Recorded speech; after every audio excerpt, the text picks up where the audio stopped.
be and waived it. Okay. I was there And, to connect your teams so they can efficiently work from home.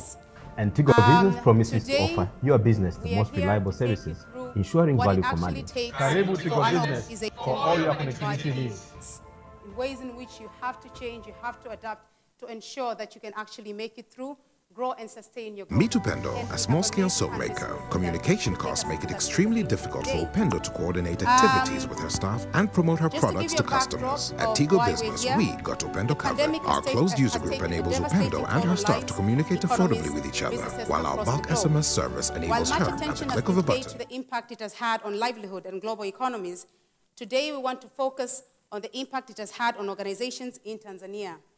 We will navigate through lessons organizations have learned and ways in which they adapted to overcome the impact, drive resilience, and grow.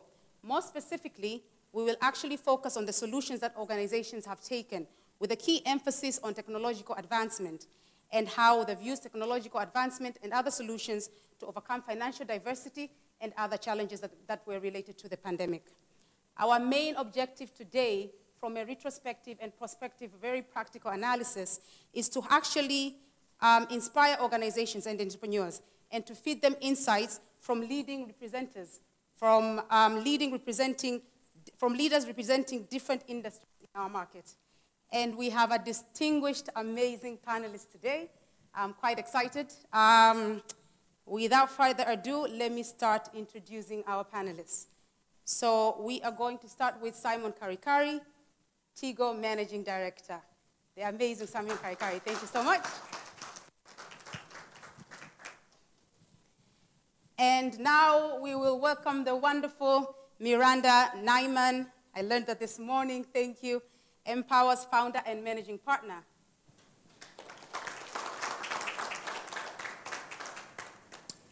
And now we will have Reuben Ndege join us. He is the Clouds Media Creative and Strategy Officer. Asante sana, Reuben. I mean, we have such a great panelist. I'm literally going to run away of a Meet John, a managing director of a bank. John battles with data security for his many customers and real-time connectivity for the branches he manages across the country. Mejooli, At Tigo Business, we got...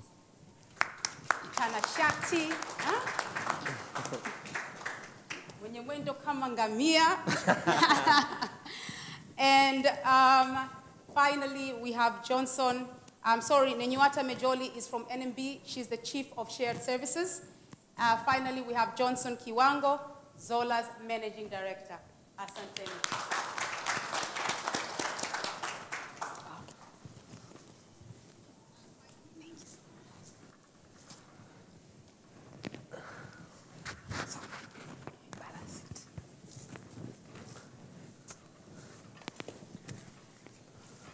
All right, so we are going to kick off.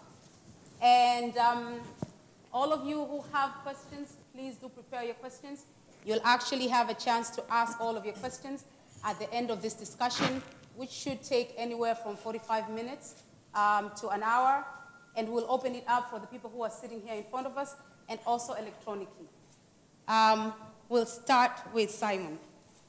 So Simon, WHO stated that there is no coming back from this pandemic that looks the same way as it was before, and that it was imperative for organizations to change so as to drive growth and sustain it. Please give us an overview of how the pandemic has affected business in Tanzania. Thank you very much. I hope everyone can hear me. So in Tanzania, we've, I think the government adopted some very good policies on how to manage the pandemic, which meant that the country did not go to a full lockdown. And what that meant is that the impact on businesses is not maybe as severe as what we've seen in other markets. At least the country was open up, people were allowed to move and conduct the business.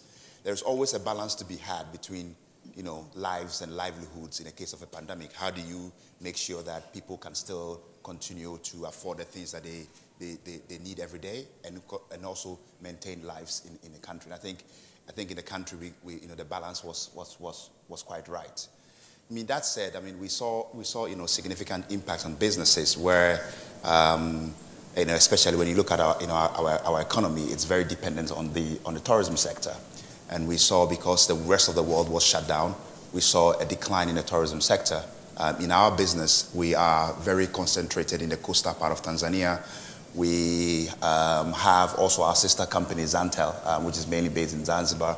And that saw an impact on our businesses in that area, where because we're not getting the tourism revenues, it has an impact, a knock-on effect on overall the economy. Now, I think one of the things that we also wanted to focus on as an organization, as Tigo, was to make sure that first, our staff can continue to work during the pandemic. So what we made sure we were able to do was to be agile enough to get our staff to work from everywhere. First, when we started last year, I think it was around March, we started to make sure that employees are efficient and capable to work from everywhere they are. And then our next focus was our customers. How do you make sure that customers can still continue to enjoy the services that you provide? Because during a pandemic, telecommunication services becomes very important. People are very reliant on telecommunication services to communicate, to make payments, and so on. So how do we improve our network and dimension our network to continue to support during the pandemic? And that meant that there was a bit of an impact on our business because we have to go and spend money to strengthen our network during the pandemic. So you have a pandemic where revenues were not going to be the same as what you expected in a normal season, but you also have to spend more money to strengthen your network because now people are going to be more dependent on the network. So we had that impact. We had that impact as well. And also we saw that the way we have dimensioned our network was not geared towards the pandemic. So in our way we dimension our network is that the city centers have got more capacity than where the residential areas. And you tend to find that during the pandemic, most people are going to stay home. So all of a sudden, then overnight, your network is congested. And then how do you make sure that you meet that demand? So we had to spend a bit of money very quickly to make sure that our networks were quite dimensioned. And then we had to focus on the resilience of our business, making sure that after the pandemic, we still have a business.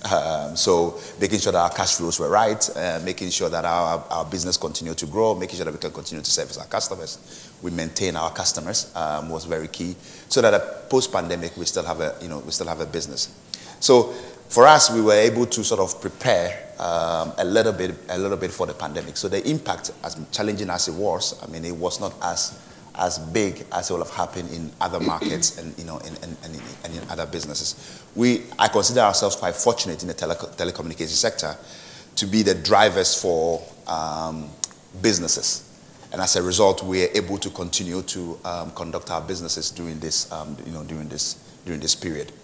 But overall, I think as a country we've fared a lot better than most of our neighbors, most of the other countries around the world, where because they had to go into a lockdown, there was significant impact in the economic growth and the ability for people to continue to transact in the economy. Thank you, Simon. Johnson, over to you.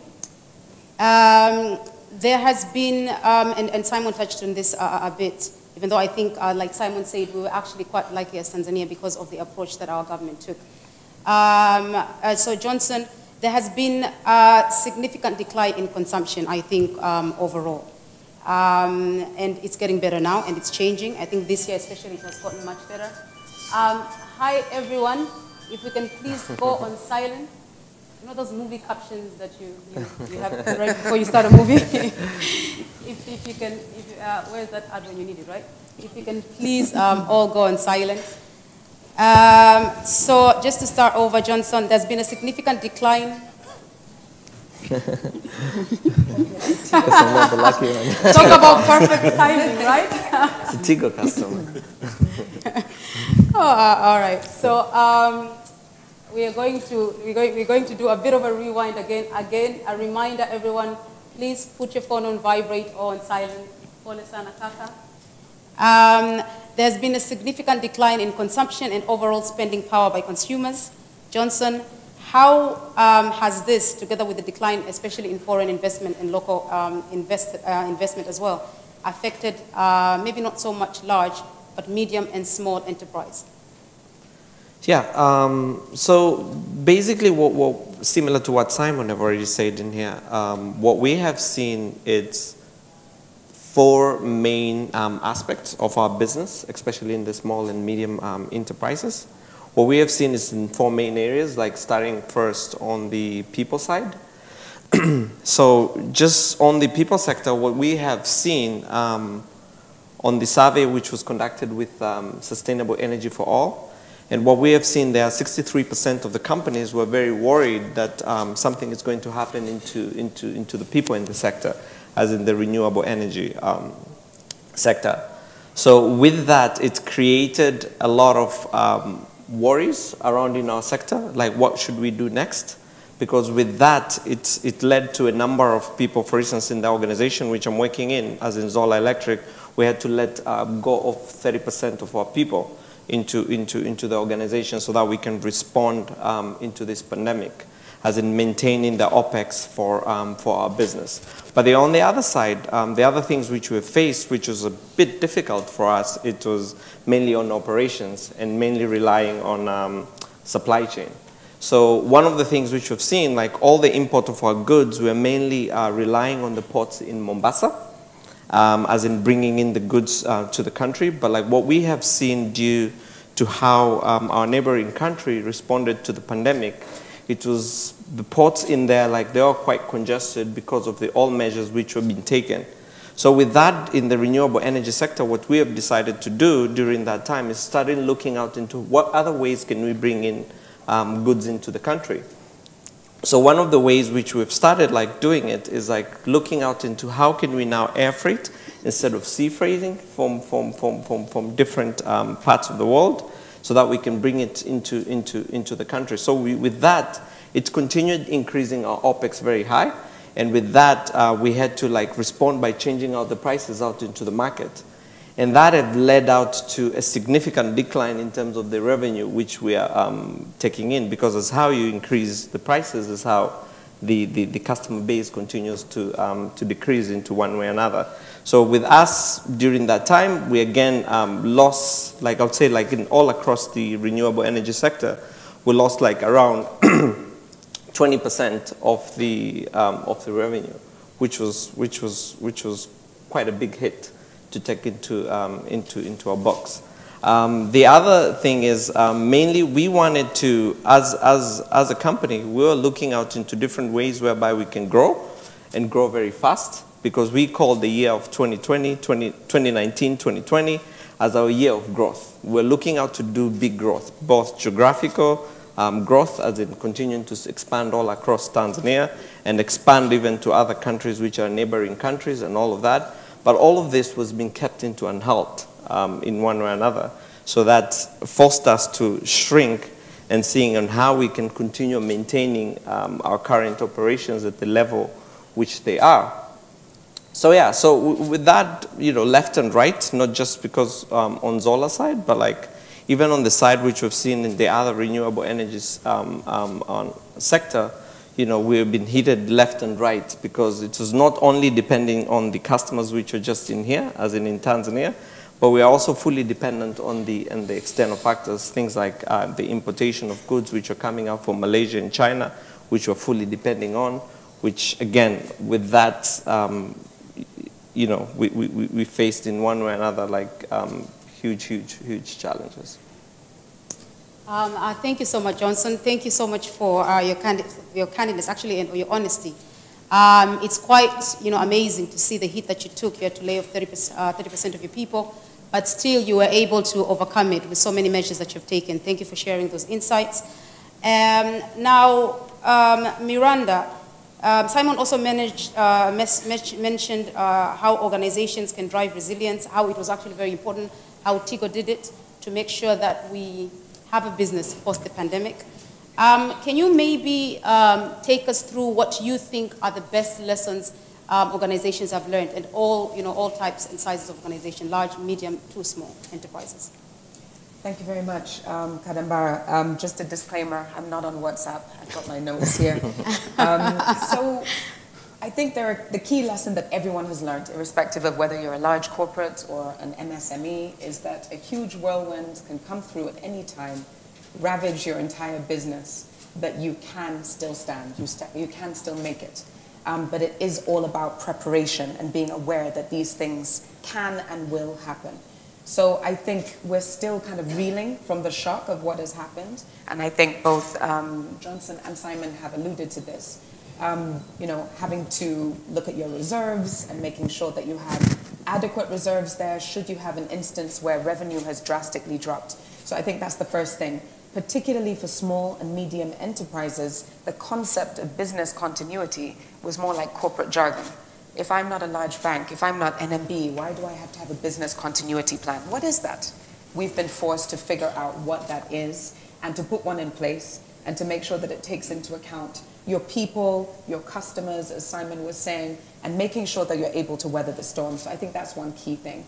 I think a second thing that has been really key is early adoption of technology. So for companies that were already using certain platforms, the ones that have become so normal to us now, MS Teams and Zoom, and using all these kind of virtual platforms, particularly if you are in business services, is key. So you are ahead of the game if you were already using those tools and platforms. I think the third thing is skills mix. We're now far more picky about the people that work in our businesses because you need to be more versatile than you were before. You can no longer sit in a seat where you have only one set of skills. You need to have 21st century skills. You need to be adaptable. For some people, they're taking on 2 or 3 roles within the business. Have you got financial skills, but still you are commercial? Are you able to have good emotional intelligence and be able to lead? These are all things that are critically important at this point, and I think we've been reminded. We knew these things before, but we weren't really taking them seriously. So I'd say those are the top 3 lessons: skills mix, early adoption of technology, and I think we will talk later about what kinds of things have been done and have been useful, and just business continuity, being prepared, making sure that you're able to survive when something like this happens without too much damage. Right. Thank you, Miranda, for that. Simon, would you like to just build on more on that? What organizations have actually done to survive during this? Yeah, I mean, I think, as Miranda said, I think the first thing that organizations need to have is that virtual agility. I think that is very important. The ability of your teams to be able to collaborate and work from every part of the world is quite important. And we found out very quickly during the pandemic that actually, in our business we have teams that are based in Tanzania, some are based in India, Canada, and they're working together. And because everybody was working from home, one of the advantages was that people started to work to Tanzania time. That was really useful because the guys in Canada would work to Tanzania time because now they are home, they can sleep during the afternoon and then work during the night. So we were all working on the same time to be able to get our businesses going. And those are the partners that we kept after the pandemic because, well, they're the partners that are still, we still have the pandemic going on, but those are the partners that we still have because they were able to adapt very quickly to their customers' needs and what we need. So that will be very, very important in sort of addressing any pandemic situation. I also think that you need to also be able to, what I call like business reimagination. The service that we provide and how our customers want us to provide services are completely different now. So as a business as well, you need to be able to sit down and look at how do you rebuild your business during the pandemic and post-pandemic as well. So one of the examples is that we're seeing more and more customers want things delivered to them because they got used to it during the pandemic. So we cannot go back and say, oh, by the way, you have to continue to go to our shops, right? Because during the pandemic, we were able to deliver them the same services at their doorsteps, online, and through other things. So now it's completely different. Now that's what they continue to expect. So we have to reimagine and change our business to continue to deliver those services right to where the customers are, the customers. So that virtual agility, that business reimagination has been very, very, very key for us to be able to do that. And then you have to make sure that, like Miranda said, your business is tech enabled. Tech-enabled businesses means that you can really be able to drive efficiencies. During the pandemic, what we found out is that there wasn't really growth. Growth was coming from efficiencies. I mean, you're not going to be able to increase the price. You're not going to be able to sell more than you were selling before. So the only way you grow is through efficiencies. And the best way to be efficient is through tech, through enabling your organizations to work and run on technology platforms. So as an organization, first thing we did was to enable all our staff to be able to work wherever you are. And we still continue to do that up to today. I mean, like, we were fortunate because we're in a tech space. It's easier for us. It might not be easier for other companies. But I will urge every company to start moving towards that, the ability for your teams to work everywhere. That is what. The other thing is to become more closer to the customer and become more customer-centric. So we were able to go, especially our B2B team, we were able to go to our customers and say, okay, we understand there's a pandemic, but how do we support you during the pandemic? What is your challenges? Some people came and says, right now our challenge is now actually is cash flow. We like your contract. We don't want to cancel your contract, but we have a challenge on cash flow. Okay, so if you can defer the payment for a period of time, we'll be happy to work with you. And we said, okay, that's something that we can do. Some people said, well, we have a big challenge today because our staff cannot work. Hence why your revenues are dropping because our staff cannot work. If you can help us get our staff able to work, then your revenues are going to increase. Then we can continue to our work. So we got much closer to our customer base and able to deliver service. And I think that is some of the things that we've learned from this pandemic, and we're going to continue to do that as a business. Okay. Thank you so much. Thank you so much, Simon. So now, Reuben, over to you. If you can please elaborate. Everyone has touched on how their businesses have been affected.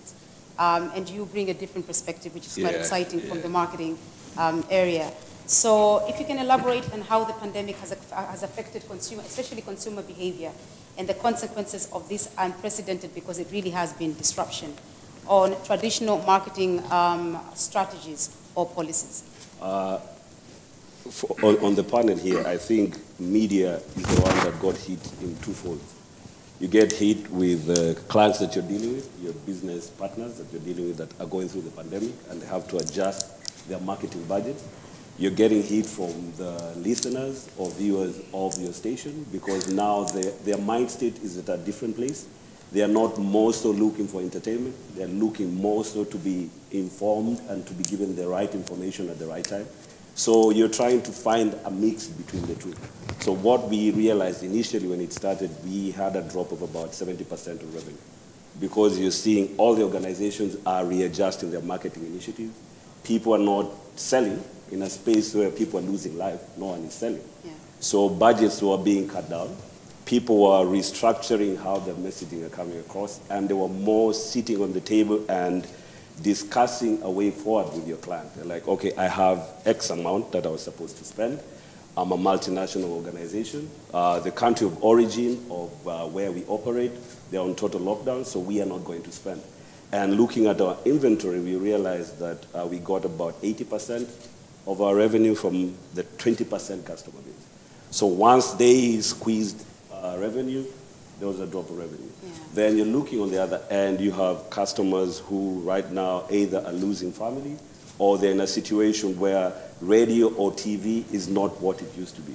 So you start seeing drops in ratings, and as you know, once the ratings start dropping, then you go to the client, then they're like, I was paying you 100 shillings for 2 seconds, now I'll pay you 4 shillings for the same. So there was a very big confusion initially, and then you sit back and go like, okay, I'm supposed to have business solutions for my business associates. I'm supposed to offer answers and solutions for my customers. So it was always looking at two things at the same time. How do I cater for big businesses that are looking to be in the midst of the pandemic, but not look like they're selling?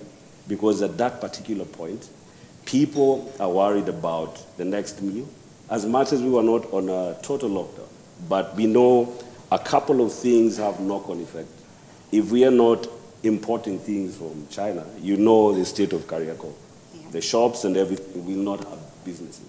Mm-hmm. If we are looking at all public schools and universities are on recess, they are not coming to advertise. So I'm not earning that revenue. Yeah. If I had long-term contracts in terms of I'm doing activations, I'm doing on-ground activations, now you have to think, how do you do virtual shows? So you sit with clients and reimagine the budget and start to do things that normally, as a media house, you're like, yeah, I want to go to the stadium and do a show for 20,000 people.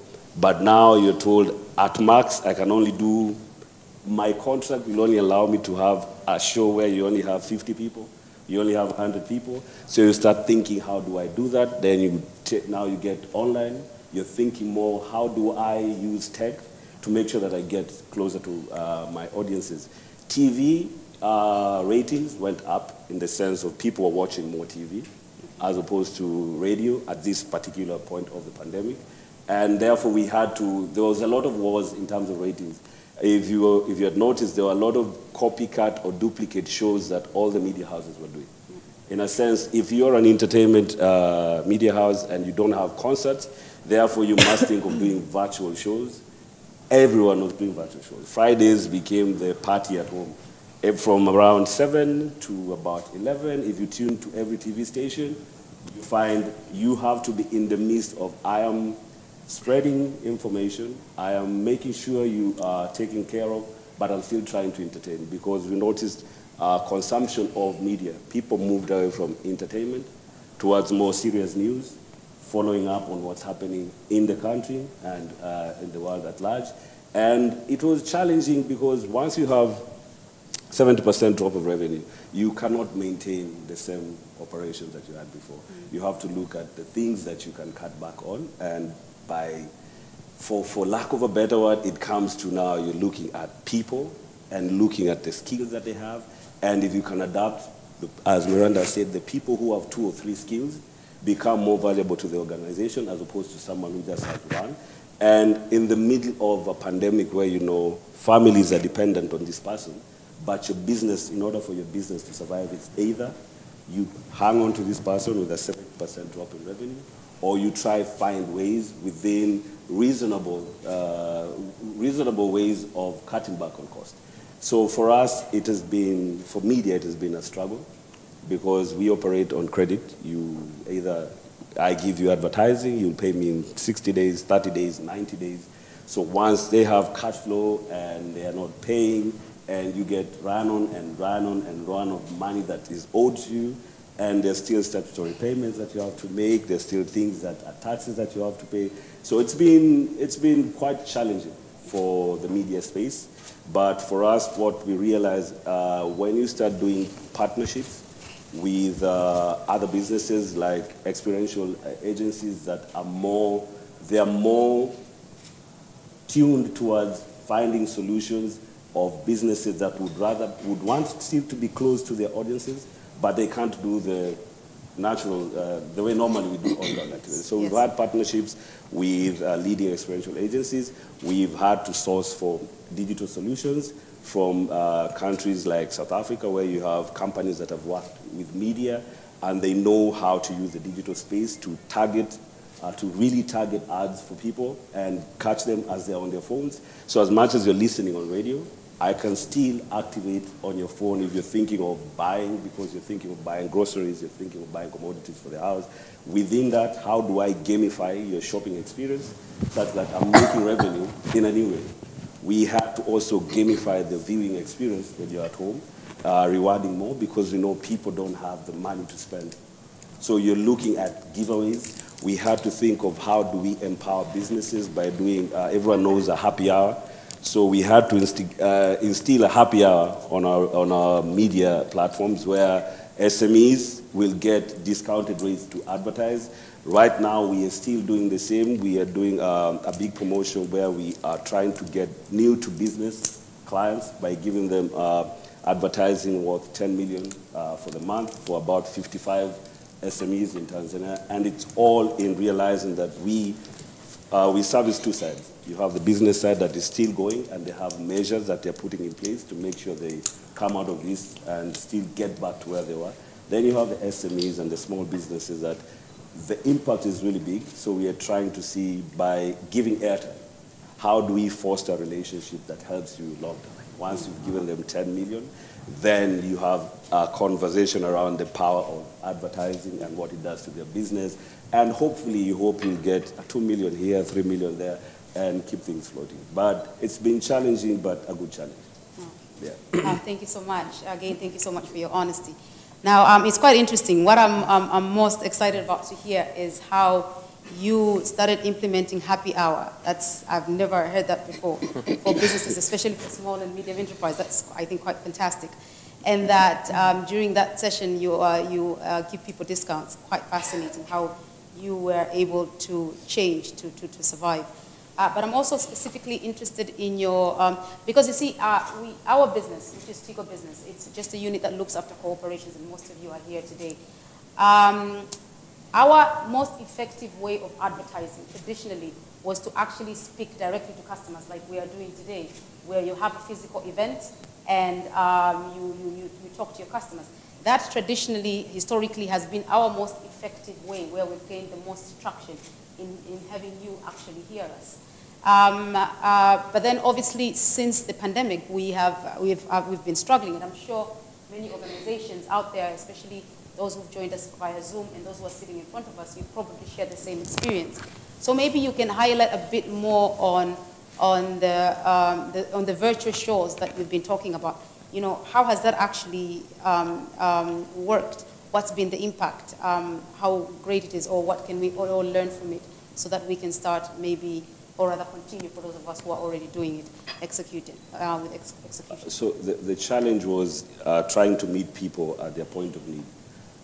You want to still remain your core, which is entertainment, but you realize the condition that people are in. Therefore, you're trying to be, how do I pass information, but still become very much so entertaining? So we did something called Washa Kideo. For those who speak lingo, street lingo, Washa Kideo is like asking you to switch on your TV. It's a mix of a guy lounging at home and jamming with friends, where you have an in-house band, guests that come in. Normally there you'd be at home and someone knocks, comes in, oh, John, you're here, how are you doing, how's Mwanza, da, da, da. As you're rocking, Ben Paul would come in and you start jamming. It's around, the platform was Sitetereki. Sitetereki is talking to youth about making the right choices when it comes to sexual behavior. And in the context of setting up guys and girls just sitting at home enjoying music, it still allows you to connect. Now, when you connect that to social media, you connect that to a short code where people can ask, people can comment, it's more of what they would not normally do in a concert. Yeah. When you're in a concert, is you take pictures, send, wish you're here, hashtag, you ain't cool like us, missing out, FOMO and all that. But in that setup, you're allowing the brand to still stay relevant. You're allowing your station to not veer too much away from what your core is, but you're also being responsible in understanding what time, and what condition are your people in and servicing. So it has been a run of listening, trying, reading the data, tweaking. Listening, trying, reading the data, tweaking. When we did the happy hour, it's because we realized people do want to advertise, but they are following the trends of the big corporations. So if the big corporation take back their inventory and now they're doing corona care, how do you spot, where to go, taking care of yourself, wash your hands, the small businesses stop. Because what they do, since they don't have data, they're looking at the Tigo data. So they're listening to radio and going, Tigo is advertising at what time? So Tigo, I know, will be advertising based on data. So SMEs are looking at Tigo, the spots that Tigo is advertising, that's when they come in. So when they feel Tigo is not advertising, they're like, okay, it's not right to advertise at the moment. So it's now sitting with people and showing them, I would like to read something small on the type of audiences that came out of the pandemic we were in. You get three types. You have the survivors, the middle, and the top. The survivors, they have households that have lost a significant part of their income, if not all, in the result of the pandemic. Then you have the middle, who have households who have lost only part of their income, mostly side hustles or job cuts, but can still afford to pay or stay afloat.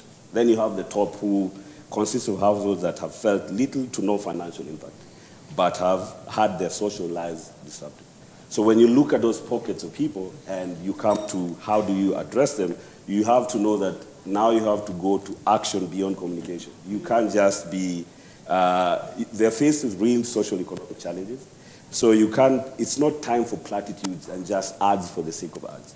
They must answer to a need that they have. So if I cannot go to my local, I cannot go to the restaurants that I used to go to.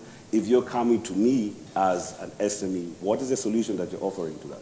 Yeah. it becomes easier for me to listen to you if you package that information with, in order to stay safe and still protect your family, now you can order your favorite drink through Bistro. Case in point. So for us, it becomes easy to have those conversations with the client and let them know, even in the space of the pandemic, there are still needs that have to be met, and this is how actually you meet those needs for your clients. Okay. Yeah. Thank you so much, Reuben. So I like that, not an ad for the sake of advertising and enhancing efficiency. It's quite actually interactive how you've done that. Johnson, maybe you can speak a bit more of, because I know you have a very big base of what Reuben was talking about now, which is the the survivor, who have lost everything. They've lost everything on their livelihood, and they're just struggling to survive. And you also have the medium, who maybe have quite a bit still, but there's still some challenges that they have to walk through. How have you changed your business, maybe in the advertising space specifically, to make sure that you can still reach to them and you can still communicate to them and accommodate their ever-changing needs due to the pandemic? Yeah. So there are a couple of things as an organization which we always do when it comes out to the marketing space. So one is basically the face-to-face activations, which we do it on the ground. And basically due to the pandemic, like all of this has came to an halt. And then the other space which we're looking at is on the visual space. So this is a space which we're trying to interact more and engage more into that space. It was a space even before the pandemic. We're looking out into different ways whereby we can venture into the market and acquire more customers via that. So we intensified our operations mainly on the visual space. And it's true, as how Reuben have just said right now, we were looking at how are the big companies doing? How is Tigo doing, in terms of acquiring customers? Can we adapt into those ways so that we can be able to continue acquiring more customers? So with that, we brought out a number of initiatives which were put out into on the ground. Like one, we're trying to put in some customer acquisition methods of like starting out the hashtags campaigns as in USSD so that we can enroll into the customers and cut down the face-to-face interactions. And that worked out for us pretty well in one way or another. The other stuff, we're trying to see, okay, how can we now push our customer base mainly into, the social medias, like the Facebook, the Instagram, and all of that, and try to like even not just for the purpose of acquiring the customers, but also like keeping the brand alive in front of the investors, in front of the customers out there, so that they can know like the different activities which were going on the side of ZOLA, and also continue to build that belief for the company. So with that, we continue intensifying. But again, it was mainly like looking out, okay, what are the unique ways which the big companies are doing so that we can also adapt into that.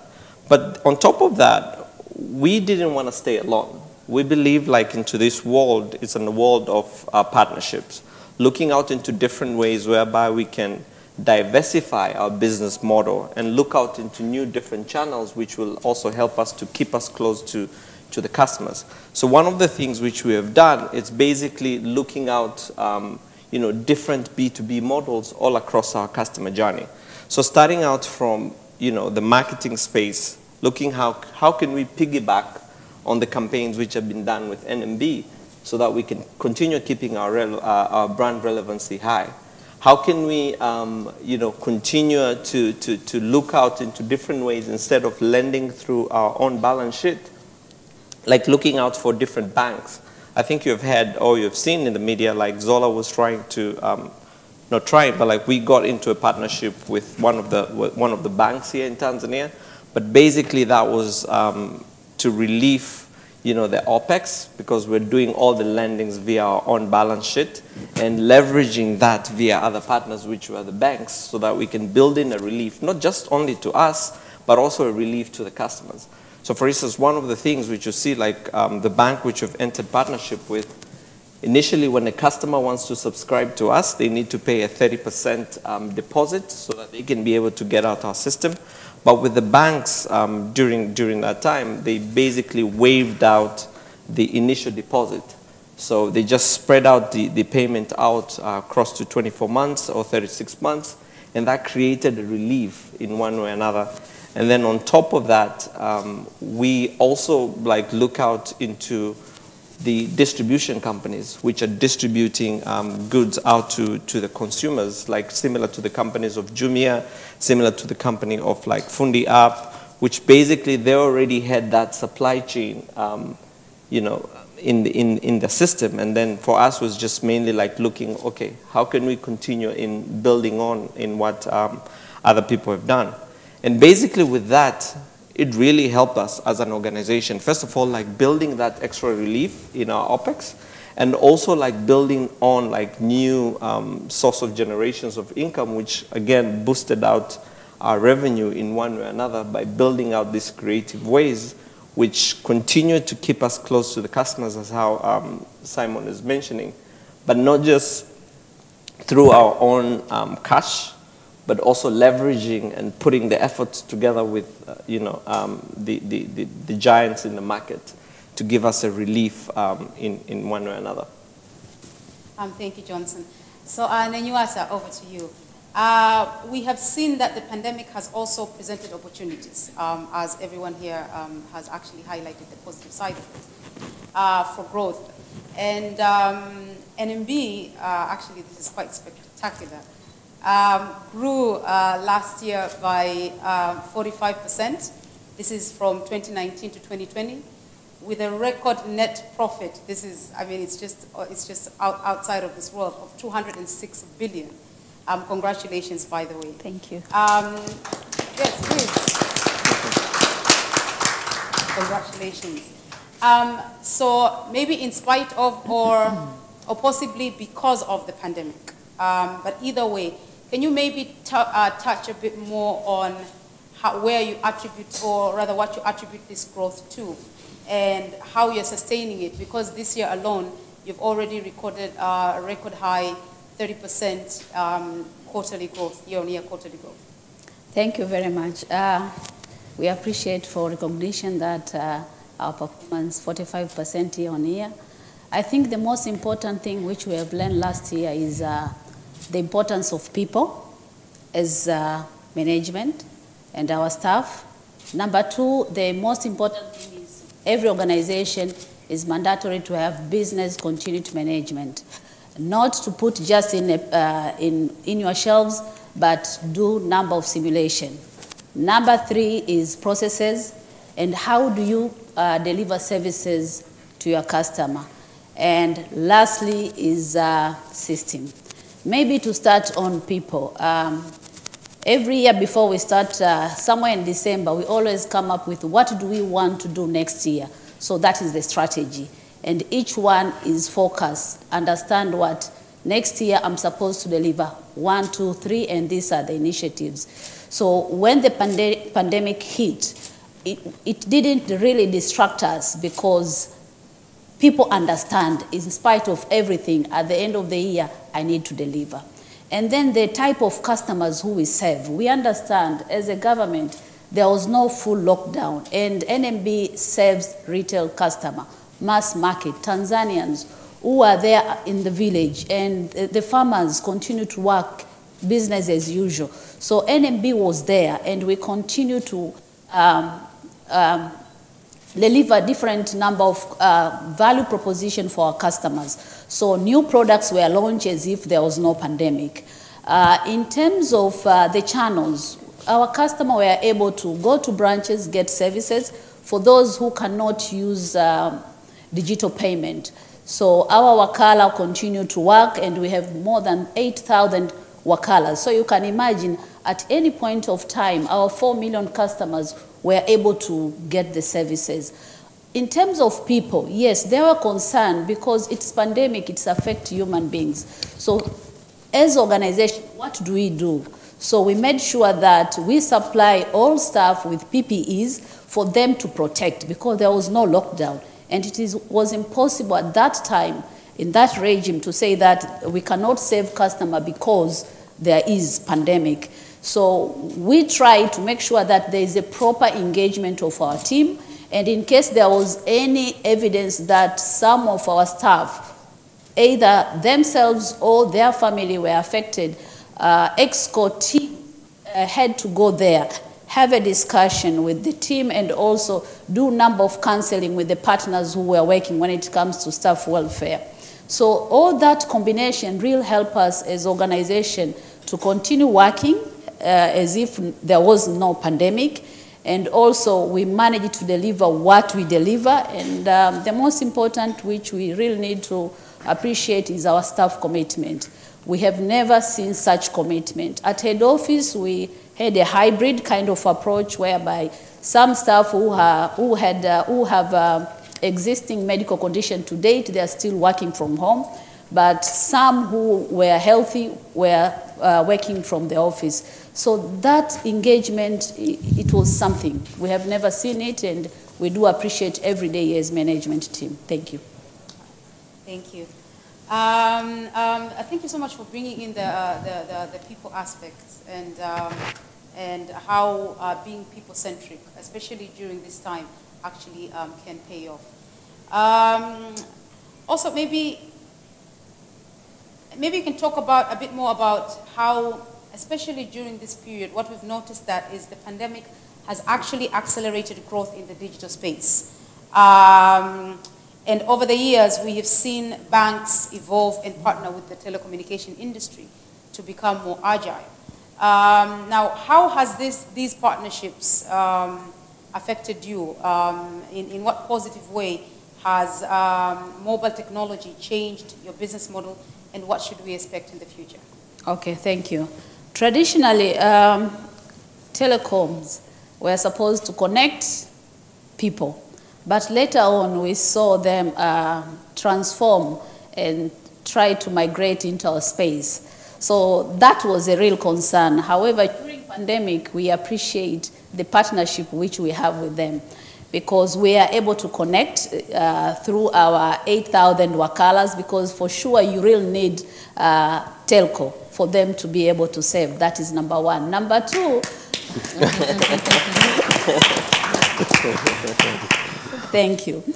Number two is the concerns which are there in terms of our customer. Prior to pandemic, some customer used to, they have a way to connect digitally, but they never bothered to do that. But when pandemic kicked in, there was that concern, cash probably spread COVID-19.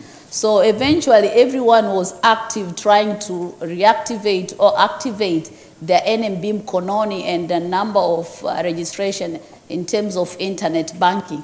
So in one way or the other, we found that the partnership with telecoms have helped also us as a financial institution to start looking at how best can we reach Tanzania, especially in remote area. And we can only do that through the partnership. So our business model in terms of relationship or partnership with Teleco is we are able to go where we never thought it is possible. It is much more cheaper to go there with partnership with Teleco. We don't have to build block and mortar. Thank you. Thank you so much. Thank you for highlighting and taking us to the technology, how technology can actually help, and I know everyone has touched on this, especially Simon, can actually help during this time. Now, Miranda, over to you. If you maybe you can highlight a bit more on some of the partnership, especially technological partnerships, and any other partnerships that you've had to establish in your business to ensure that you can enhance it and sustain it during this period. Thanks, Kadambara. I think number one is great connectivity. So do you have the right partner that is going to be consistent and make sure that you have the right infrastructure within the business to be able to sustain whatever services you're offering. In the case of Empower, a lot of our services had to pivot to online. We're a people business, so things like team building, learning and development programs all had to be done online. So do you have the right partner there? I think second, we spoke earlier about internal platforms that obviously can enhance your efficiency. So things like MS Teams, investing in that. project management software, making sure that we are really on top of everything that we are trying to do for our clients. But then there are also client-facing technology investments that we made where we started saying, right, during this time, we have less business than we had before. So this is an appropriate time to now strategize and think about how we can make strategic investments. So during Corona, our Corona babies, I should say, during the pandemic were, first of all, releasing a free CV builder to people. We started thinking about how we can give value back, something that does not generate revenue, but we know it's a long-term investment in the people that we're serving. We launched a consulting marketplace, so where people could now find freelance opportunities that was free of charge for you to look for those professionals. So if you're looking for a personal trainer or you're looking for a tutor for your child, you could find these people online for free. We also launched the Movement as well, which is a personal branding space, as we realized a lot of people were being retrenched, losing jobs, and had to find ways to really market themselves and their skills and be able to earn a living. So as Simon was saying earlier, during this time, and when you think about partnership, your partners are your clients, the community that you're serving, understanding what it is that people need and making investments there. It was risky for us. We did invest in tech at that time, but it has paid back. When you are there, and how you treat people during the most difficult time is how you are judged in the long term. So how you treat your staff, welfare, as you spoke about, and how you treat your clients and how you show up for them, in turn will pay back. And I think just anecdotally, when we were sitting in the audience a moment ago, Simon said to me, how's business, how are things? I said, things are a lot better this year. But last year, Tigo was one of our biggest clients, and we are also a client of Tigo. So how do you form partnerships with your clients? It's not barter trade necessarily, but where you are both using each other's services. That also is very, very helpful. So what strategic partnerships do you have with your clients, but also with the tech that you're investing in, and your team members as well? How are you using them to further the agenda of your business? All right, thank you so much, Miranda. So, and thank you for that. Our key is, which is strategic and symbiotic partnerships. Now, just to build on further for a bit more on the people, because you are from Empower and you focus on human capital. If you can just talk a bit more on what ways you've had to adapt, you as an organization, and your partners, not just for the example that you've given with Tigo, but how you've advised other partners that are under your wing in terms of what changes they need to do, what maybe development plan, what processes they need to change, and how they can support people during this pandemic. Because as you both mentioned with Nenyuata, is how you treat people during this time actually determines whether or not you survive. So can you talk a bit more on how you've guided your partners on the best way to evolve and to treat people during this time? So I think we talked about resilience earlier, and individual resilience. So the people that are working in businesses that have had to deal with this really monumental change, either at family level or within work, those that might have been retrenched or those who are still hanging on to their jobs, but are riddled with fear, not knowing what the future may hold. You know, there's a lot of work that has been done around, I don't just want to say team building, but mental health awareness, emotional intelligence, being able to work together. For some businesses, they have not been together as a team for up to a year. I could use an example maybe of the World Bank. They are still not working in an office. So we run programs with them that are virtual, that help them to bond. So online team building, allowing them to connect, helping them to facilitate their strategy. And I think that is a key shift. We weren't doing it in that way before, and we've been forced to shift. So that's number one, so the individual.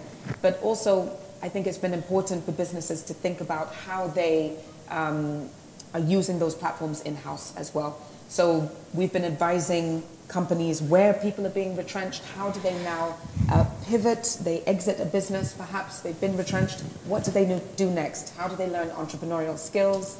How do they plan for retirement or investments? What do they do now that they're exiting a business? So we've been working with companies in that way, with employees who've been exiting as well. So I think there's a range of different things that we've had to shift. From a business perspective, we have a unique vantage point where we work with a lot of different businesses, either sourcing their talent and where we've seen a positive trend with a lot of expatriates leaving the country. We've seen opportunities for Tanzanians at senior level. That's been a positive trend that we've seen during this time, which we're quite happy about, although this is starting to change now with the new administration, that I think there is more tolerance for having foreign talent in the market. But on the talent side of our business, we were extremely busy, so that sustained us during the pandemic. On the learning and development and the advisory, that's what dropped, as that was very people-facing. So I hope that's answered your question. Yes, it does. Yes, it does. Thank you so much, Miranda. Now, Nenyuata, I know you spoke a bit about this, but if you can maybe just expand on it a bit more, is that we, digital payment and fintech, and you've spoken about the stigma towards holding cash around or carrying cash around. Even before, I think, the pandemic, it was actually evolving in Tanzania for quite some time. And so in what ways has this helped, especially organizations as a whole, small, medium, and large enterprise, to streamline their processes, specifically their payment processes, and maybe enhance efficiencies within their organizations? And how has it, even maybe in that area, how has it helped NMB, for example, to be a key partner for telecommunications? Okay, thank you. I'll start with digital payment, and then I'll go to fintech. In terms of digital payment, we have seen transformation because a few years ago, it was only, if you want to do payment, you need to go to a branch and do the transaction. However, after telco started to get into payments, we have started, actually they have forced even financial institutions to start transform themselves, not to get out of the traditional way of doing payment. We have started to see number of integration.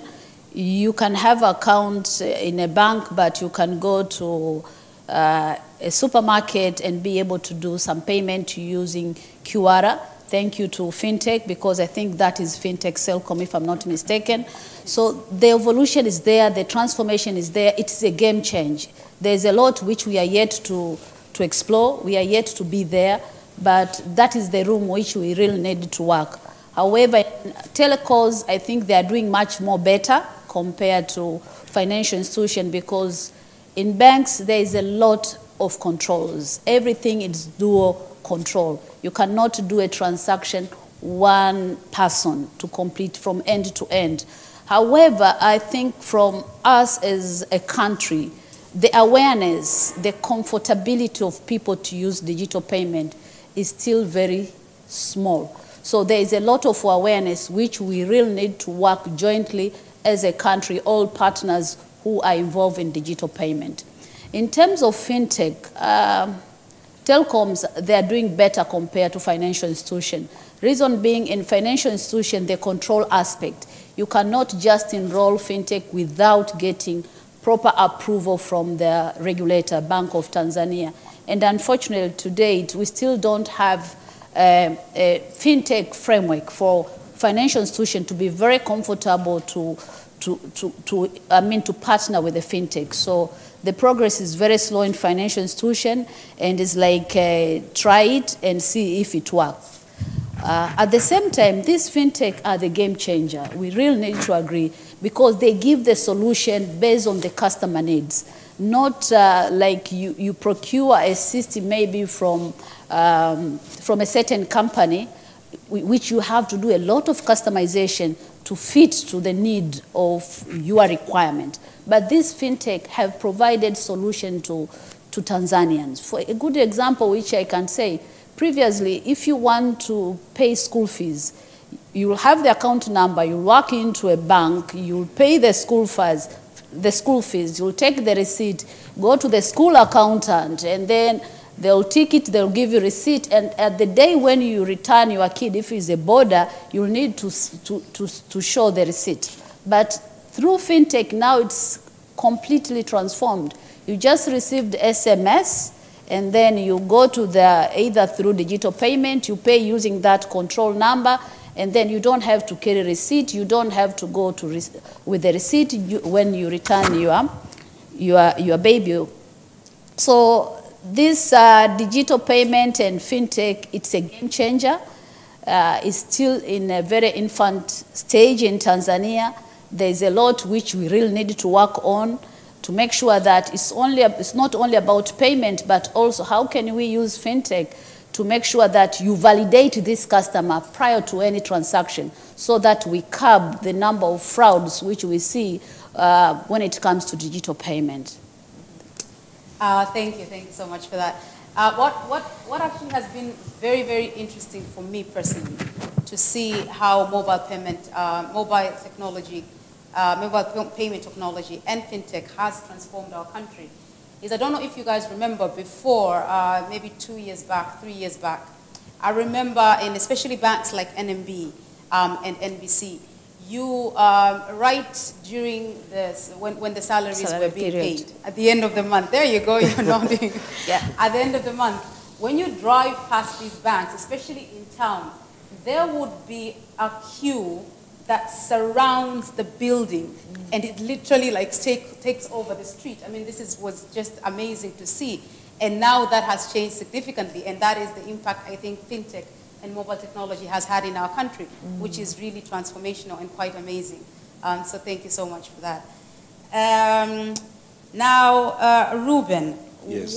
What you spoke a lot about the trends in marketing, how you have changed, how you've helped organizations change to ensure that they maintain their relevance. What advice would you give to organizations that maybe have streamlined and have reduced their spend on some areas in marketing? What would be your advice, especially in terms of maybe the impact and possibly your recommended or proposed way forward? So what I would say would be almost like helping my cause, because once they get back in the game, it helps me meet my monthly obligations, it makes me be able to invest, it makes me be able to upscale the workforce that I have, it makes me able to get into better partnerships that service them.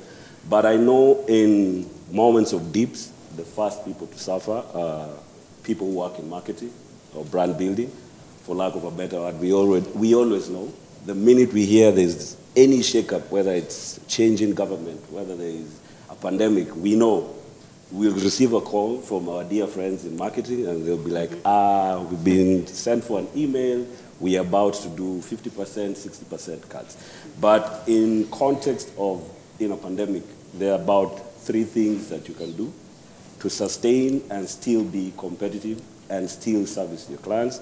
There is the react, respond, and renew. So you have to do that in 3 phases. There's the react, respond, and renew. And in that, you have your consumer need, there's the principle that you will be using, or the governing principle, then what your brand role is, in all those 3 phases. So when you're in your react is when your consumers are transitioning to a new way of life. We already saw people are not spending as much as they used to. They're like, I'll only buy essentials. I'm not going to buy anything beyond what I really need. Or they're like, yes, I know brand X is best for me, but considering I'm not sure of my mfuko, I'll buy brand Y because the price is right. So if I am brand X and I decided to pull away from being in the space of advertising, brand X will probably pick up more customers. So in that phase of where people transition into a new life, the principle is action beyond communication. So as a brand, you are informing and responding to that need. That's what happened initially when we got into the pandemic. Most brands were informing and responding to the pandemic. You go to the second phase, which is a respond, and your consumer needs is they're facing new circumstances as they try to cope, seeking tangible emotional support. So the principle there is serve new needs as a brand. You are aiding and encouraging. So as a brand, you're still constantly listening and understanding where are my consumers at currently and what do I need to do in order to still, one, not look like you are enjoying or you are relishing in the misfortune, But I understand that, yes, you're going through something. I'll aid and I'll also encourage. The last phase now is when you're renewing. I think we are, for better or worse, our country didn't go through the very terrible bit of the pandemic. So in the renewal is where there's a reconstruction of a new normal, seeking guidance and direction. People, as Simon aptly put it, I'm like, I used to get my local beer or my local food delivered to my door. Yes, I know the pandemic is done and dusted, but do I really want to drive? I want to still be able to get the same services where I am. Maintain brand momentum. The principle, you have to maintain brand momentum. Educate and inspire. If we go through that phase, every time there's a pandemic, we go through that phase of checking, you're reacting, you're responding, you're renewing, then I won't be suffering 70% drops in revenue. And the people will still remember the brands that were there. And when the survey that was done by Geopol on Sub-Saharan Africa and the pandemic and what it did to media, telcos and banks were actually ranked higher than anyone else in the sense of people felt telcos and banks were more listening and they were more responsive to their needs as opposed to any other service. So for the bankers and the telcos here, congratulations. Wananchi actually feel the telcos and the banks were more like a friend during this time than any other service. Wow. Thank you so much. Thank you so much. Thank you so much. I actually didn't know that. Thank you for those statistics. So react, respond, renew, and action beyond communication. For marketing, for those people who are looking for advice, understand, aid, and renew, and most importantly, continuously educate and inspire. Thank you, Reuben. Now lastly, Simon, before we open up the Q&A session, what are some of the key, I know we still have a digital gap in Tanzania, actually maybe across Africa, probably globally. But what are some of the key technological gaps that you still think organizations are facing right now that are affecting them negatively, especially during this period? And what would you be your recommendation on the necessary improvement plan? Thank you very much. So, we talk a lot about the pandemic and the impacts. As challenging as it was on lives and livelihoods, I think it also gave us an opportunity. Right? I think it gave us an opportunity, one, to collaborate and work better across all the markets that we have across the globe, and be able to work with partners who are not necessarily in the country or necessarily in the office. I think that was a huge opportunity for us. I mean, today we're able to tap into skills and services which from people who are not actually in Tanzania. We can work with them all across the world. And that was very good. So that was a huge opportunity for us. I also think that because we moved a lot to the digital space, it's also provided us with a lot of good data and able for us to be able to provide services, like my colleague at NMB was saying, targeted services directly to our consumers, making sure that the service that we provided, either the fintechs or to the mobile operators or through the banks, are targeted towards the customers. So that really provides us huge opportunities. These opportunities are only able to be fulfilled by the companies that were tech ready, that were ready to be able to take advantage of the opportunities. So for me, I think the gaps that sort of exist in our market now is to make sure that businesses are tech ready. If you are a business, you need to be able to communicate virtually through across all your base, from the top management right down to the base, and also to be able to connect virtually to all your stakeholders and your customers. I mean, that is very, very important. I mean, we saw, like I mentioned, we saw during the pandemic that our customers now expect us not to call the call center. Our call center number of calls have dropped. The customer expects us that when they have a problem, they can tap into a solution immediately on their phone, not to call somebody, not to walk into an office. So that is the expectation of the customer. And the companies that are able to deliver that are the ones who are going to make it and are going to survive and are going to do well in the future. So that is also important. There is also a bit of investment part on our part as well. As technology providers, it is also important that we continue to invest and continue to make sure that this service is enabled across the country. I mean, today, we're still a little bit behind as a country when it comes to 4G, for example, 4G penetration, where we are still around 30%. Smartphone penetration is also quite low. And we're working with all the stakeholders to make sure that that is actually enhanced. I always say that one of the biggest equalizers that we've had, not just Tanzania, but across Africa, is actually mobile technology. It is our real chance to close the gap with the Western world, because now we get access to tools that ordinarily would never happen, access to knowledge, information that ordinarily would not have happened. And today, we have all of that on the mobile phone, or all of that on the internet. So our ability to be able to connect quickly and connect faster through our stakeholders and our base is really going to determine who does well in the next crisis that comes along. I think the next thing is also your people. I think you need to, as an organization, we need to train your people to be digitally savvy and engage digitally. I think it's very, very important. So the skills that are required are no longer that I am the best at drafting a contract, which is also very good. But can you adapt your skills digitally? Can you be able to share that information across a global platform? I think those are becoming very, very important skills for organizations to have. And throughout our organizations, we've been doing a lot of work, not just training our teams, but also training our partners to make sure that we can communicate with them. I remember when the pandemic started, we used to have daily meetings, our sales force. We used to have daily meetings. So we usually will hire a place and we go to a daily meeting, we'll sing and we will tell them what we need to do today in the market. And the pandemic, we couldn't do that.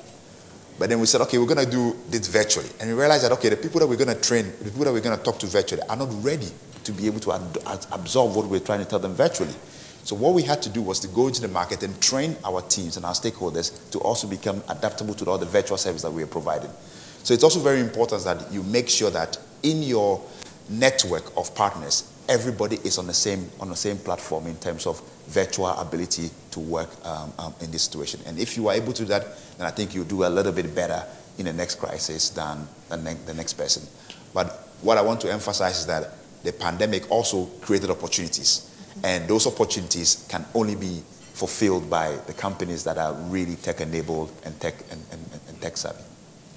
Thank you so much, Simon. So as Simon said, mobile technology, well, and other technology, but specifically mobile technology for Africa has been the biggest, I think maybe even in the world, innovation that has happened in the recent years. And it actually gives us a chance for us to catch up with the West and first world countries. So please, let's start with that. And thank you so much, our panelists. So what follows now is a Q&A session. Please, we encourage everyone to ask questions. Those of you who have joined us electronically, you can ask questions by posting your question on the Q&A session. It's just up on the screen. Or you can ask questions by also putting questions on the participants. Or you can just raise your question and we will air your questions out. And for those of us who have graced us with their presence here today, please ask your questions, just raise your hand and a mic will be taken to you. And after the questions, we will wrap up and we will be done with the session today.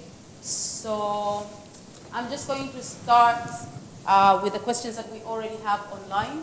And if anyone has a question, please, again, we really, really encourage you that you ask questions. So if you can start raising your hands and the mic will be passed on to you. So the first question that we have is, can the business consider other ways of business continuity rather than employees' layoffs? I will hand that over to Miranda. I knew that was coming. Human capital specialist. You know that was yours, yeah, right? I knew that was coming. I think what we've seen in the market is businesses have dealt with things in different ways. And to counter what you were saying, Reuben, where you said you feel that the first budget that is slashed is marketing. For us, we think it's HR, to be honest. The first cut that is usually done is people go, right, we need to cut costs. How do we lay off some people? And that's not the right way of looking at your business. How can you alter, shift, or adapt the way that you work with people? What we saw some businesses do was take people to part salary for part-time work, looking at how they could work in a more agile way. It also depends on what sector you're in. If you're in manufacturing or if you're in retail, you don't necessarily have that choice. But you did find that some businesses were realizing they could operate with a far leaner team than they had before. And I think for some businesses, they won't be bringing those employees back because they've realized, actually, we can operate with 70% of our workforce. Like maybe with ZOLA, I don't know, not to put you on the spot, you might not be rehiring that 30%. So it forces you to be far more lean. For others, we saw kind of a consulting model where some employees were completely removed from the business, but they became a service provider. So helping them to transition to become entrepreneurs, to now serve the business, that even when we come through the other side of this difficult time, they will now have a business that they can run. So companies have dealt with it in different ways. Of course, we've seen the traditional kind of cuts where people have been retrenched and won't be hired back. But I think there are different ways that we can look at it. As I said before, the way we treat our people at this time is really critical with regards to your employer brand. Are we treating people well? Are we thinking of their welfare? In our business, I personally sat with every employee, there are 25 of us, just to understand the vulnerability of each individual. For some, they have savings. For some, they had family that they could shift and live with if needs be. For others, they're completely on their own. Do you know your people and do you know the vulnerabilities? Sometimes we sit in a boardroom and make decisions that really do affect individuals that we need to be highly aware of. So there are different ways of looking at it. Let's keep an open mind. Okay. Thank you so much. Thank you so much for that. The second question goes to Reuben. I am interested to learn more from where in the marketing and adverts. So in the marketing and advertisement perception, how did people like you adopt with a significant change in user behavior on the digital platform specifically? It's more so partnering with people that understand data and can help you leverage on the data that you can upsell it to a client. It's that simple, really. You have to partner with someone who has knowledge of data and can help you target ads that come at a cost that's comparatively cheaper than if you're using traditional media and still generates value to the client. So if you can't do it internally, you have to source for a business partner that will help you with that. We did that, and it's helping at least put it back in where we were. With the dips that we got in revenue, at least now, we are at a point where the digital offering is supporting the business and it's standing on its own as a revenue stream for us. Okay, yeah. Thank you so much for that. Next question. The pandemic has given different thinking of what? So the pandemic has given us a different thinking of what a man or woman can go through in this world. Internet has now become a basic need to everyone. The challenge to the internet providers is how do we ensure, one, connectivity is everywhere, and then two, price of the internet, given the fact that it's basic, is now affordable and going into the future, it's affordable. Simon. Yeah, so I think that's a very good question. I mean, I think it's becoming a basic necessity to be able to access the internet now. I think we have to work together, all stakeholders really, to be able to get the internet services and the digital service to all parts of the country. And it's not just the MNOs and the telco providers that have to do that. I think we have to work with our government partners. We have to work with our customers as well to be able to do that. It is very important in a market like Tanzania that we practice some form of price discrimination. What I mean by that is that the people in Dar es Salaam can afford to pay a little bit more than the people in some part of the remote part of the country. So it's really important that we be able to adapt that. So yes, you can find yourself in a situation where you are paying a little bit more than somebody else in another region, but that is because the commodity has become, it's so important that we give it to everyone, that some people need to pay a little bit more than others. And this is what we've been trying to do as MNOs with our pricing. So sometimes when you're in Dar es Salaam, you pay a little bit more, but if you drive to the university, you probably pay a little bit less. Yes. Because we're trying to make sure that everybody can get this particular very important service. So that is one. The other thing as well I think is that I think we need to also train people on digital tools and the importance of the internet. So it's not just about us building the towers and building the network. It's also making sure that people can use the services. And the third thing is content. there has to be relevant, useful content for people to use. It's, and things that they can use in their daily lives. So all these three things need to go together. If you just put a network and there's no content, people are not going to use it. If you put the content that is not affordable, then people are also not going to use it. So we're working every day to make sure that we put these three equations together and get people to use more and more digital service. But it is our goal. It is a goal of the government. It is a goal of everyone in the country to drive digital adoption across the country. Thank you so much, Simon. And so this question goes to Nenyuata. How were they able to? How was NMB able to manage default loan from those clients who were impacted from the pandemic, directly or indirectly? Thank you. After the pandemic, somewhere in from June to September, we look at our portfolio. Customer who had a number of facilities, we had number of engagement with them, and we restructured their loans. Of course, BOT were in support of that, so it made easy for financial institutions to make sure that those who were affected, at least they can get, their loans can be restructured, and making sure that repayment is in line with their inflows. Yeah. All right. Thank you so much, Ahadi Bunge, for asking that question. The next question is, what moves an organization to be on the same page with customers other than training? Miranda.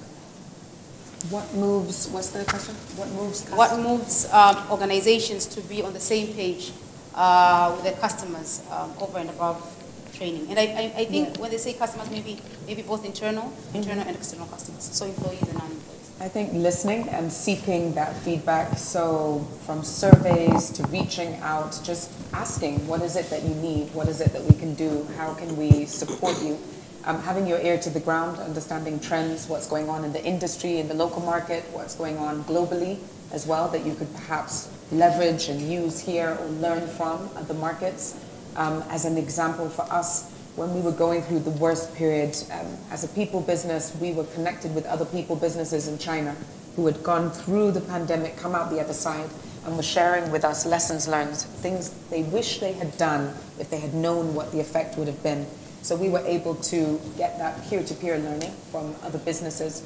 So I think, yeah, listening, asking the right questions, and just being hyper-aware of what's going on within your business, with your people, within your community of clients that you're serving, and also globally as well, what's going on.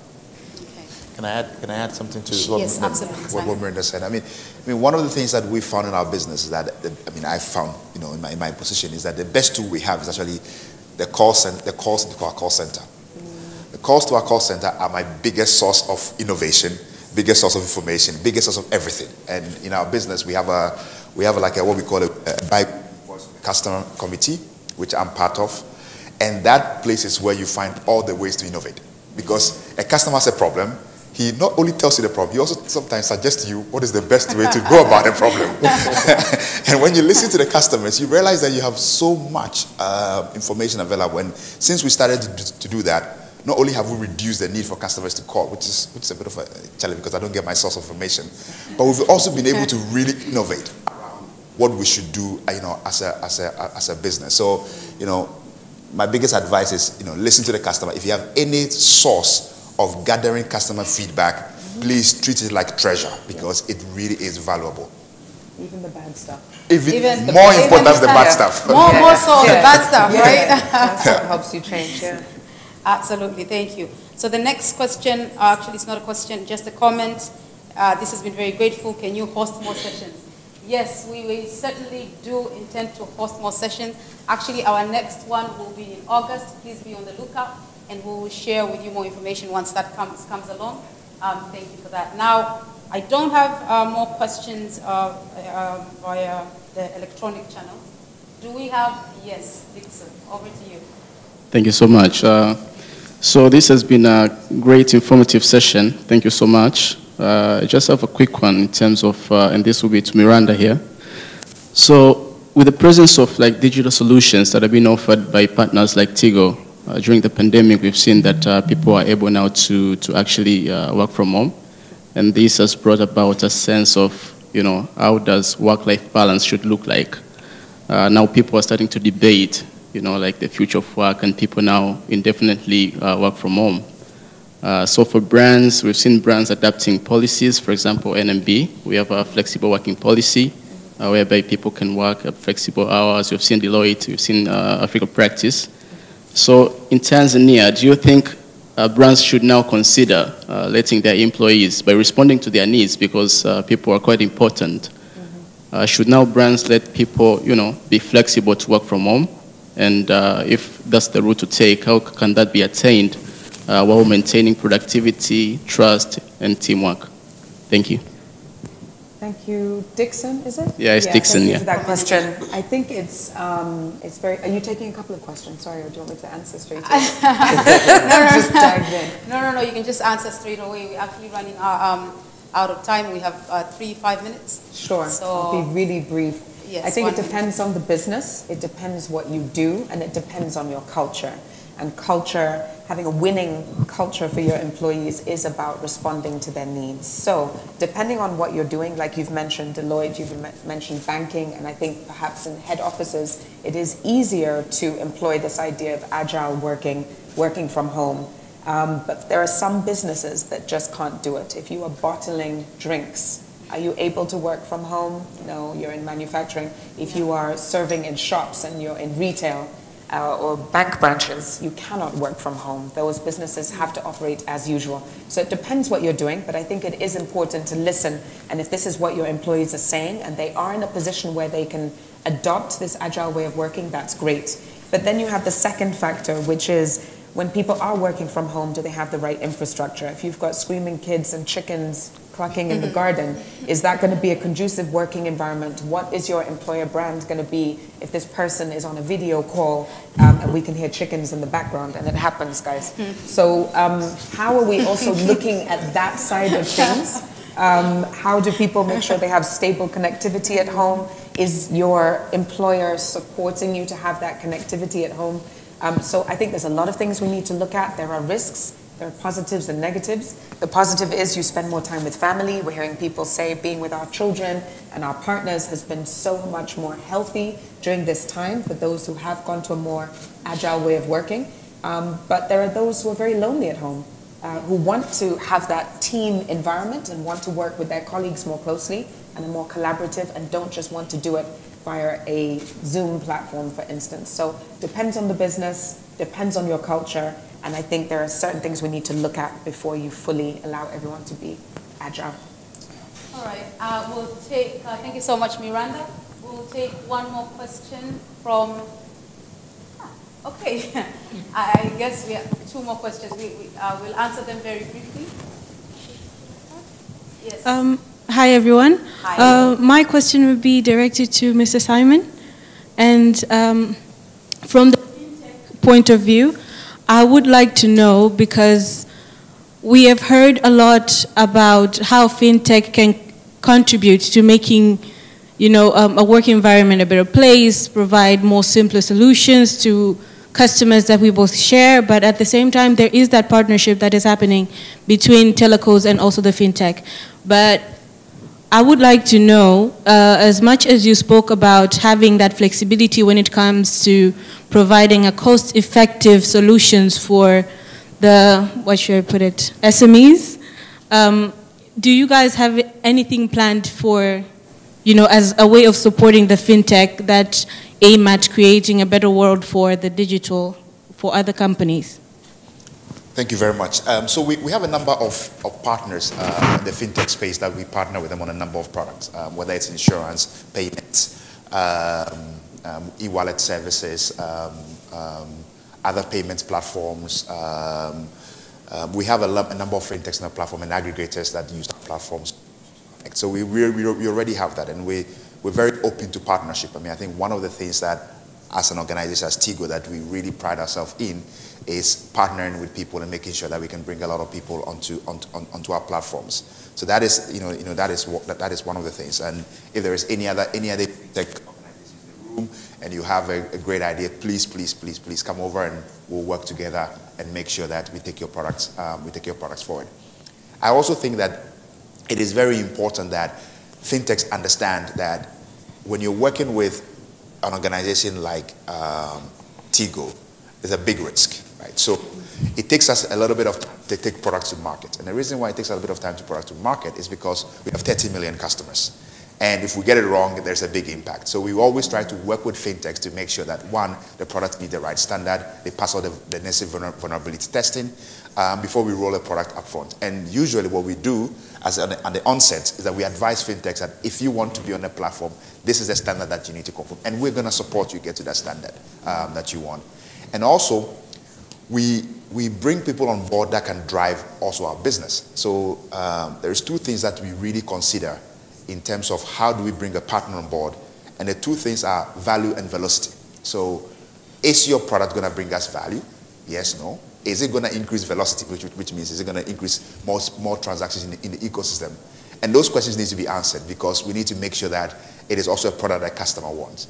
And then I think the last thing is that is your customer journey fit for our business? So we don't want a customer journey that is cumbersome and it's difficult for our customers and it's makes it very, very, very challenging for our customers to use. So we're happy to work with a lot of fintechs, but sometimes my challenge is that we put them through the rigor process of can you meet these conditions, and they don't come back. But I will urge everyone to really work with us because yes, it's rigorous, yes, it's difficult sometimes, but it's because we are giving you an exposure to 30 million customers, and it's worth the effort in putting in place to make sure that you go through that, to get access to that big market of those customers. All right, thank you so much, Simon. We have a couple of questions I know still on the audience. Please do forgive us. We are really pressed with time. I will actually personally come to you and for those of you who are still raise their hands to make sure that your questions have been answered. We will allow one more question that is maybe a couple of questions that is coming on from Zoom electronically. Can you please?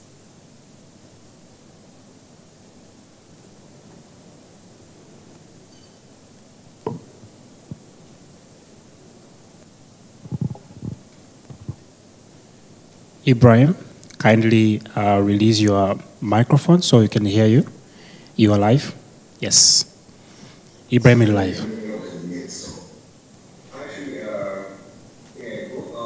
So what's the plan of financial institutions, like telecoms, mobile money, and banking sector against supporting fintech startups? So currently, we know that fintech startups are pretty the government in terms of how to start up and stuff like that. So we're looking at this in a way that this is just the initial phase. But the second phase is, financial institutions really need to support the fintech startup in terms of, to market as business administration, but also, you get to shaping the overall thing as a business in terms of, either a pre-revenue startup or a startup that already exists in the market to at least find its way out there for the mass. So what is the supporting plan? So I believe some of the in the panel might have answered or talked about this, Broadway, if you can at least shed some light into Thank you, Brian, for asking that question. Let me just consolidate with another question that Ibrahim has asked here via the Q&A. And this comes over to Nenyuata, I think, in a nutshell.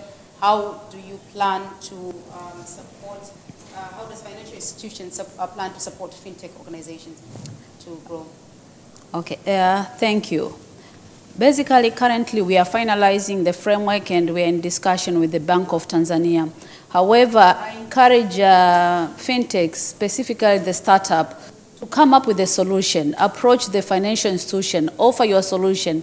We'll have discussion and see how best can we partner together and make sure that we solve the challenges which we have as financial institution or which exist in our society. Thank you. Thank you so much for that. So we are allowing one final question, and this goes to Johnson. ZOLA, you did mention the struggle that you're going through with this COVID-19, with the COVID-19 impact. How did you manage to stabilize your struggles, and then also with providing customers with products and serve them efficiently, and staff being relaxed and comfortable at their workplace. Yeah, thanks. So first of all, let me just make it clear. Like during the pandemic, yes, we struggled a little bit, but at the end of the day, we saw light at the tunnel due to a couple of initiatives which as an organization we decided to take. So for instance, one of the really good things, and as ZOLA we're really proud of, like we started a program which is called a Refurb Program. So a Refurb Program is basically going out to those customers who have defaulted out from their loans and they couldn't afford to continue, paying out for the product which they've taken. So what we have done, we've built it at a facility in Tanzania, whereby we called it a refurb facility, whereby we brought back those products, refurb them with new batteries, and take them on to new customers at very affordable prices. And with this refurb product, it really helped us in terms of like growing out our revenue, again, by 20% in our business. And the main reason is because, one, the prices which we've put into this refurb product were very, very affordable in one way or another. And then on top of that, we were able to become the first solar company to bring in a TV assembly unit.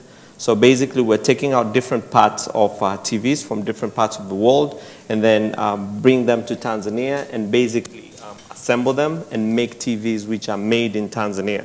So again, that's something which we're very, very proud of ourselves as a company and which shed very, very good light for us. And then on top of that, as I've mentioned previously, we as an organization, we're looking out into different partnerships. Partnerships which will give us a big relief in terms of the spendings which we're doing in the company. A partnership which will be a win-win partnership in terms of saving our cost into one way or another. So with that, I know you remember when Tigo came in, this is one of the discussions which we're having into place, like, hey, how can we build out a solution which is just not going to be a solution which is going to milk out money from our company, but like looking out into a solution which could be a win-win solution, which again, it is going to increase revenue into our company, which will help us in one way or another to sustain ourselves in terms of paying those monthly bills which were coming out into place. And there are a couple of things which we've done together, which again, it really helped us in one way or another to keep the brand alive and also to just give that leap of faith again to the customers. Like if ZOLA is doing this with NMB, if ZOLA is doing this with Equity Bank, if ZOLA is doing this with Tigo, that means like this is a reputable brand and we are being able to continue attracting more customers in one way or another and continue keeping our people safe, because in ZOLA, like people are our #1 priority in one way or another. So again, we need to become very, very innovative so that we can be able to sustain as a business. Thank you so much. So thank you, everyone. Again, thank you for the great questions and the great answer from our distinguished panelists. We have actually run out of time, so I will sum up very quickly. So we've heard a lot today, and I think for those of you who've given us, especially for those of you who are online, I think it's been very informative. And some of the key takeaways, especially maybe specifically to me, is in this period and in order for an organization to survive a crisis, some of the key elements or some of the key things that you need to do is first is to diversify your business model and to also diversify your sources of revenue. You need to expand them. You need to think outside the box and think what else can you actually do to diversify your sources of revenue. And then you need to have a business continuity plan, and that will look different depending on the industry that you sit in and depending on your organization. You need to enhance, and this is very, very, very important, you need to enhance operational agility. And there are many different ways of enhancing operational agility, but one of the best ways is through adoption of technology. It's very important that you adopt technology. You make sure that you have a virtual presence and that your teams can work efficiently anywhere that they are, to ensure that you continue to do business and to maybe possibly also grow your business and sustain that growth. Obviously, to have a virtual presence, you need to have great connectivity. And Reuben spoke about action beyond communication. It's very important now to not just communicate for the sake of communication, but to have action behind it, to have aiding tools over and above what you're communicating to your customers, to support them and help them with whatever it is that they're trying to actually do. And now we come back to employees. Actually, maybe before I do that, one of the, everyone here has spoken about innovation, and they need to evolve, and they need to innovate. And it is vital for organizations to innovate, actually always, regardless of what's actually happening. But the pandemic has presented such very fast-moving variables that it makes it imperative for us to innovate and to innovate continuously. And the only way a company can drive evolution within the organization is to allow people to be flexible and to make mistakes. I really can't emphasize this enough. If you don't allow your team members to make mistakes, if you drive, perfection all the time, then you actually don't groom people and allow people to be creative. And then as people and as employees within organization, my advice, our advice would be versatile and be adaptable. This pandemic has presented, and Miranda mentioned this, a real opportunity to showcase all your capabilities and to wear many different hats. Please do that, because there's obviously a very immediate need to do that if you're not already doing that. So thank you so much again, all of you, for joining us. For those of you who've joined us electronically, and for those of you who've joined us, who are sitting right in front of us, we hope that today you leave, you've learned something. It's always an opportunity every day to learn something, that you leave inspired to drive the change that you want to see within your organization. So please go out there, be bold, be innovative. Asanteni sana, and have a wonderful day.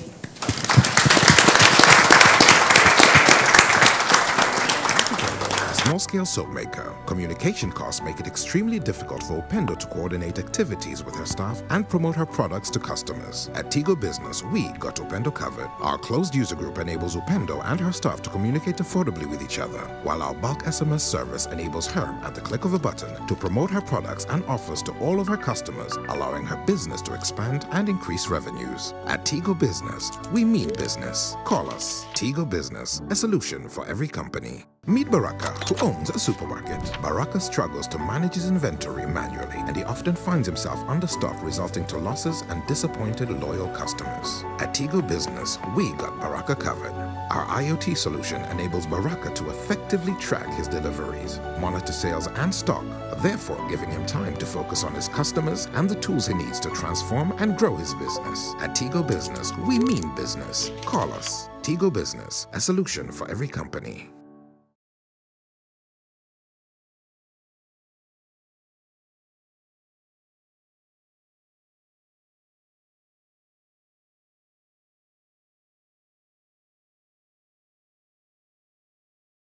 Meet John, a managing director of a bank. John battles with data security for his many customers and real-time connectivity for the branches he manages across the country. At Tigo Business, we got John covered. Our state-of-the-art Tier 3 data center ensures that John's data is hosted by the most secure facility in Tanzania, while our branch connectivity service enables him to connect simultaneously to all his branches. At Tigo Business, we mean business. Call us. Tigo Business, a solution for every company. Meet Upendo, a small-scale soap maker. Communication costs make it extremely difficult for Upendo to coordinate activities with her staff and promote her products to customers. At Tigo Business, we got Upendo covered. Our closed user group enables Upendo and her staff to communicate affordably with each other, while our bulk SMS service enables her, at the click of a button, to promote her products and offers to all of her customers, allowing her business to expand and increase revenues. At Tigo Business, we mean business. Call us. Tigo Business, a solution for every company.